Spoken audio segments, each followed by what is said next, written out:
Coucou à tous, aujourd'hui on se retrouve pour un tuto dessin et aquarelle où je vous montrerai comment réaliser ce trop mignon petit rond doudou, donc c'est un Pokémon, ainsi que le fond Galaxy. Et pour ça je n'utiliserai aucune aquarelle mais que des feutres à base d'eau, donc du matériel que tout le monde a à la maison. Il vous faut du papier aquarelle, un crayon, un feutre noir résistant à l'eau, j'utilise un Pigma Micron Sakura. Il vous faut aussi des feutres à base d'eau, alors moi j'utilise des Pen 68 de la marque Stabilo, un pinceau et de l'eau et un Posca blanc, mais si vous n'en avez pas vous pouvez très bien utiliser de la peinture blanche avec un fin pinceau.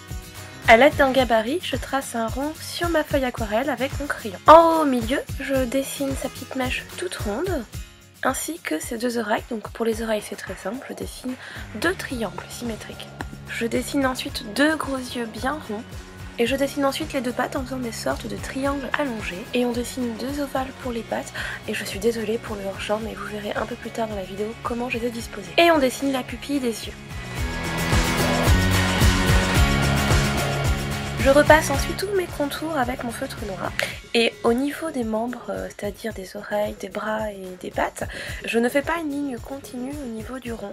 C'est-à-dire que je laisse un espace pour donner un petit peu de relief à mon personnage.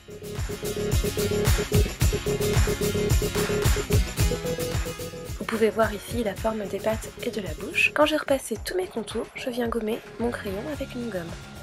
Et pour plus de relief et de dynamisme, on épaissit les lignes extérieures.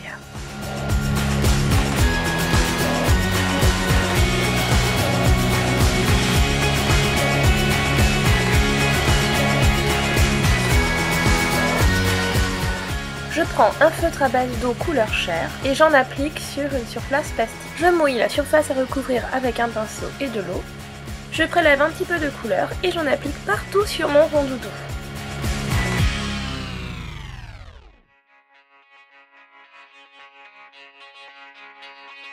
Je prends un rose un peu plus foncé que je vais mélanger à ma couleur chair pour pouvoir marquer mes ombres.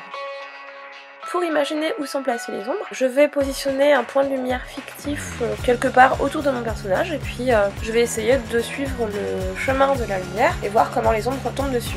Pour pouvoir réussir ce travail, je vous conseille d'observer les objets autour de vous dans la vie de tous les jours, de regarder un petit peu comment la lumière tombe sur ces objets, comment se forment les ombres, les plis des différents tissus, et c'est comme ça qu'on travaille sa mémoire un petit peu et qu'on arrive de manière un peu intuitive à placer les différents ombrages.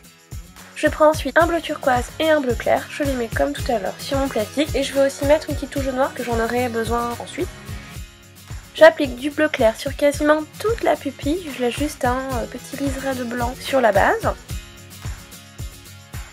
Je mélange un petit peu de turquoise au bleu clair que je commence à appliquer en haut de la pupille. Ensuite, je fonce mon turquoise avec une touche de noir que je mets vraiment en haut et puis je termine par des petites touches de noir de manière à former un joli dégradé et donner de la profondeur au regard de Rondoudou.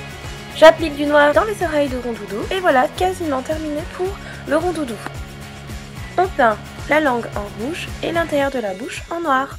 Avec mon Posca blanc, je trace les reflets de la lumière dans les yeux. Je vais maintenant passer à la galaxie. J'utilise deux teintes de violet, un bleu ciel et un bleu intermédiaire, un noir et un bleu nuit. Avec de l'eau, je trace comme une diagonale en bas de ma feuille, puis je commence à appliquer du violet très clair. Je fais exactement la même chose en haut de mon rond doudou.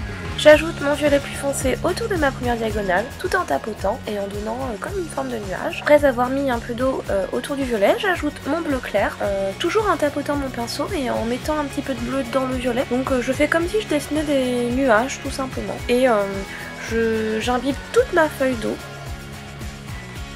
Je place mon bleu intermédiaire autour du bleu clair et puis comme tout à l'heure, je n'hésite pas à faire diffuser la couleur et à la mettre un petit peu sur le violet. Et dans le coin en haut à gauche, je mets mon bleu nuit. Et je mets également du bleu nuit tout en bas à droite. Et j'ajoute du noir dans le coin en bas à droite et le coin en haut. J'ajoute des petites touches de violet par-ci par-là et j'essaie de fondre les couleurs tout en gardant cette forme de nuage. Et j'intensifie mes bordures en ajoutant du bleu nuit et un tout petit peu de noir. Sur la diagonale rose, on va venir former des sortes de nuages.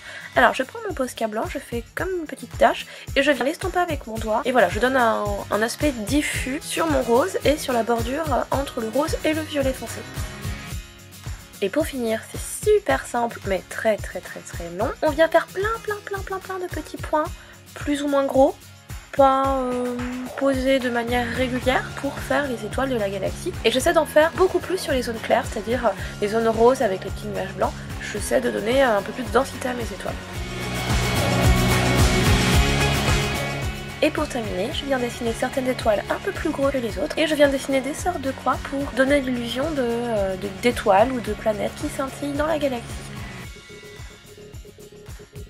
Et voilà, ce tuto est maintenant terminé. En tout cas, j'espère vraiment que ce tuto vous aura plu. Je suis consciente qu'il est beaucoup plus compliqué que ce que je vous ai proposé jusque-là sur ma chaîne. Mais voilà, j'étais très fière de ma galaxie quand je l'ai réalisée dans mon Moleskine. Et d'après vos commentaires sur Instagram, vous aviez envie également que je vous réalise ce tuto. En tout cas, si je vous le propose sur ma chaîne, c'est que je suis quasiment sûre que vous y arriverez.